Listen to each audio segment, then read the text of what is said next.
Hey, Comic Book Nation, we're running through the top 5 stories of the past 24 hours every day at 7 p.m. Eastern Time, 2 p.m. Hawaiian in Comic Book Now.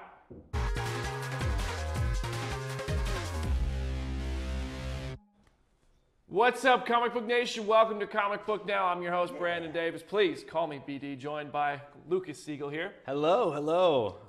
Lucas is monitoring the comment section, so drop your questions, comments, concerns. Now, Lucas, are they talking yet? Yeah, people are starting to talk. What's up, Isaiah? What's up, Paul? You guys type away, get your questions in here, and then I will ask them, and we will answer them. All right, we usually do 5 stories, but first we got a breaking news right before the show started, so you're getting 6. The first image from the second half of The Walking Dead Season 7 just dropped before our show.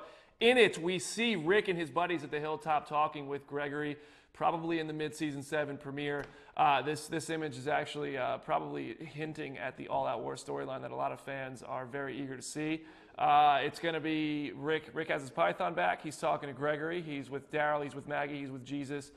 This is the first sign of the show actually rising up, which is pretty exciting stuff. Yeah, absolutely. I'm so hyped for All-Out War. It's all I want them to get to is All-Out War. Give me All-Out War. Right. And all-out war. I mean, if you want to see that image, head to ComicBook.com/The Walking Dead right now. Our first story today might actually pull the money straight from your wallet through the screen and send it straight over to Funko. The toy manufacturer unveiled a new lineup for Guardians of the Galaxy Volume 2 collectibles, including Dorbs, rock candies, keychains, plushies, and of course, pop figures. Quite possibly the best lineup of pop figures of all time, if you ask me. We have Groot, we have Star-Lord, we have Gamora, we have Mantis, we have Taserface. We have all sorts of pop figures, which are very exciting. Here's your first look. Star-Lord with no mask, Drax with a big gun. He's already got 2 guns attached to his shoulder. There you go. Rocket Raccoon with a jetpack in action, 2 guns. Pretty exciting stuff. There's Taserface. James Gunn said he would never be in a movie, and surprise, he's in Volume 2.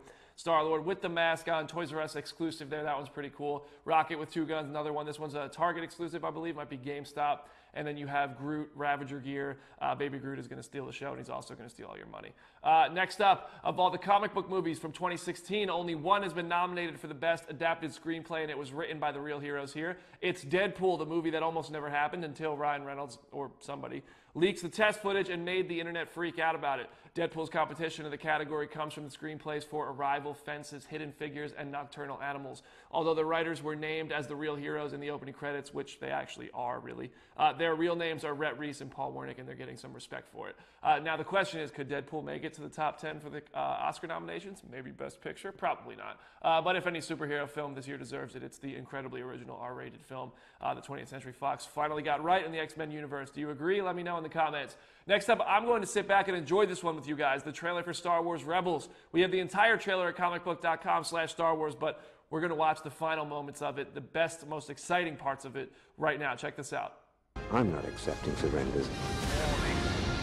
I want utter defeat crashing down upon you.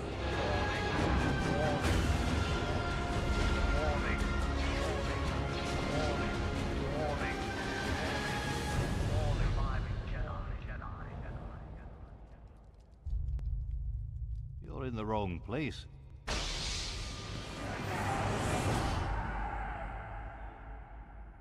Yes! Lucas, correct me if I'm wrong. I think I just saw Obi-Wan Kenobi. You did just see Obi-Wan Kenobi on Tatooine and fighting Darth Maul. And Darth Maul. It's Darth Maul, Obi-Wan Kenobi, round 3. This one's for all the marbles. I cannot wait. If you guys didn't know, Lucas is a bit of a Star Wars freak. He's got a Star Wars bow tie. If you're hoping to see a Hawkeye and Black Widow team-up movie, you have something in common with Jeremy Renner. The actor who debuted as Clint Barton in Thor back in 2011 was recently asked if he would like to see the 2 characters team up for a movie. Here's what he says. I always thought it would make sense early on to do a Hawkeye Widow movie because they're quite similar. They don't have powers, have high skill sets, and have history together. But I don't think there are any discussions about it happening, Renner said, before adding, I'd love to do it, though. Given Marvel's already crowded slate, it's unlikely we'll ever actually see it. But seeing the Budapest storyline mentioned in Avengers, I think that would be that'd be a welcome addition to the MCU. Finally, before we turn it over to the comment section, we have to remind you that voting is now open in the 6 of the 10 categories for the 2016 ComicBook.com Movie Awards. Get excited, people. This is prestigious. Today, best franchise movie and best comic book movie fight scene opened up following best score, best reimagined character, best first appearance, and best visual effects. We have 4 categories set to open up in the next 2 days with voting concluding on Sunday. And we will have a live award show right here on Facebook on Tuesday, so I hope to see you there. My favorite movie of the year, Captain America Civil War, hands down. Yeah, Captain America Civil War is probably my number 1 comic movie.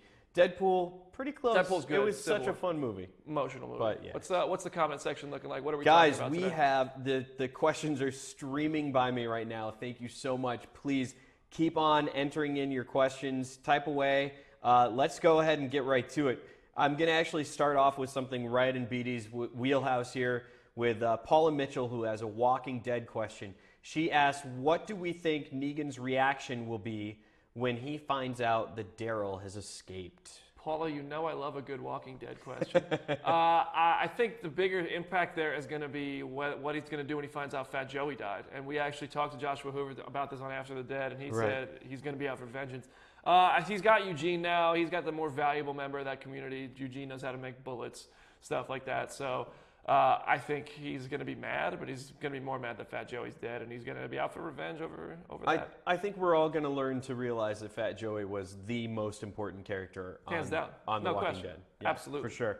Paul Wesley Smart, now I'm going to a question for me, basically. When do you think we will get a Star Wars Episode 8 trailer? I think very soon. I mean, look at the events coming up. You have the national championship for college football, but less than a month after that, we have the Super Bowl. You have some big TV events, and this is the biggest movie of all time. Yeah. I mean, So what's interesting is Kathleen Kennedy, the president of Lucasfilm, said that they're not really starting the big PR push for Episode 8 until around April when Star Wars Celebration hits.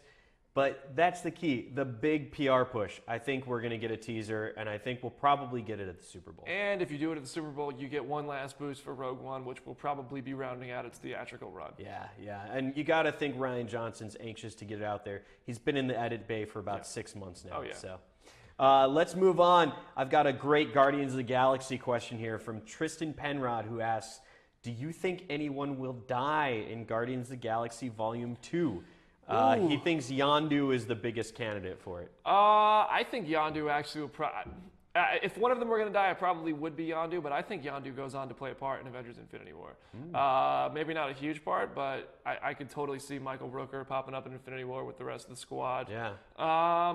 But yeah, I mean, if maybe Kraglin goes out, yeah. Yeah, I really don't think we're going to see any major death. I mean, obviously we're going to see some Ravagers die. Yeah. But well, Ego could go. Ego could go. I mean, he could come and go. And maybe that really. Aisha could go. Ego go. Let the ego go. Let the ego go. A real quick shout out to Randy Pena for saying Matrix 4. Good job, Randy. Hey, Matrix 4. You hit the Matrix 4. That's actually John Wick 2 is what we're calling Matrix 4 now. That's the most commonly commonly all asked right, question is when are we going to get the Matrix 4? I'll bite here, Ryan Wallace. I'll bite, buddy. Think DC, I assume you're meaning DC Films, will get praise in 2017. Ryan, I think you know from watching us, from reading our stuff, we really do try to give equal opportunity to DC and Marvel. I personally like both DC and Marvel. Yeah. I think that they've done some things right and a lot of things wrong with their first couple of movies. But yeah, I'm looking forward to 2017. I mean, I think Justice League is the start of a great DC Films universe. I was on that set. You were on the Wonder Woman set. We've talked about this a few times, but it seems like they've listened to the criticisms, which Batman vs. Superman wouldn't have taken much to be a great movie, a universally beloved movie. I think a few changes would have taken it from here to here. You don't need to revamp that whole movie. I think with Justice League, they're making those tweaks, and there's going to be a sense of levity with Barry Allen, Ezra Miller's Flash, and Cyborg. I just think it's going to be a totally different tone and a much better film. And I think Wonder Woman's going to help lay that foundation, and Wonder Woman being almost entirely a period piece is going to be really exciting. I think people are going to be very pleasantly surprised by that one. The last time we saw a superhero movie like that, it was the first Avenger. All right, another Star Wars question here. This is a Darth Vader question from Camille Smith. And I feel like I'm basically being a little trolled here because of what I said about Rogue One. But Camille Smith asks, do you think Darth Vader's Rogue One line, Be careful not to choke on your aspirations, director, will be an iconic line. That's Darth Vader's line while he's force choking, makes a pun Right. to director Krennic, Right. saying, be careful not to choke on your aspirations. Iconic? Do you call that an iconic line now? I don't think it's iconic. I had already forgotten about it. So you don't think people are going to, like, 30 years from now still be saying, be careful not to choke on the way that they do, no, I am your father? You can't even compare those two lines. I don't think so either. You can't. Darth Vader shouldn't use puns. I'm sorry. He shouldn't. That got serious real quick. All right. Let's get two more. Let's jump over to Twitter real quick. I've got some questions. You can actually ask us questions any time of the day. Something pops into your head. Geek culture, you need to know about it. Ask us. Use the hashtag CBNow. That's all you have to do. Hashtag CBNow. We're always watching. At Strider HD asks, will Justice League be a critically acclaimed DC Comics film for the current universe? Will it be critically acclaimed? It's going to probably be the most critically acclaimed of all of them, I would have to guess. Now, I don't know. Okay. My biggest question is about the villain. Like, choosing Steppenwolf as the villain, they have to have some sort of story they're building towards, and I hope they tell a whole story in the one movie. Bringing this team together for the first time is a lot of opportunity for relationships and dynamics that we haven't gotten in DC films, and that is what's going to get the critical response. I think critics will be forgiving if it's good, and they'll be really harsh if it's not. All right. Sam Savage asks, should BD get a haircut? Actually, great question, Sam Savage. I'm going to get a haircut tomorrow. I have an appointment, level 4A. I'm going to, it was a great experience. I called to get a haircut, and I've never done that before. And they were like, hey, what level do you want? 1 through 4. It's depends what you can afford. Just so you know, loyal reader Angela Lopez says Angie. no, he should not. Angie's got my back. Angie, sweetheart. I'll send her the locks. I'm going to send her I'll do locks for love for Angie Lopez. All right, one last question. This is a quick and easy one from Ryan Wallace asking what chronological order Rogue One is in. So Rogue One, Ryan, comes just before the events of Episode 4, A New Hope, the original Star Wars. And it's about 3 years after the current events of Star Wars Rebels. So if you're watching that show leads into Rogue One about 3 years later. And if you watch Rogue One and Star Wars A New Hope back to back, it literally is minutes later. So very easy way to do it. I did that. I went from the movie theater to watch the opening scene on YouTube, and you guys asked so many great questions. Thank you so much for asking all these questions. Please keep the comment section going. BD and I will always go back into the comments and I go in there, I dive in, I ask some questions. If you want to talk to us on Twitter, hit us up at Lucas Siegel, at Brandon Davis PD. We will be back tomorrow for Comic Book Now at 7 p.m. Eastern Time. Make sure you're following ComicBook.com across all of social media so you don't miss any news. Thanks for watching, everybody. See you tomorrow.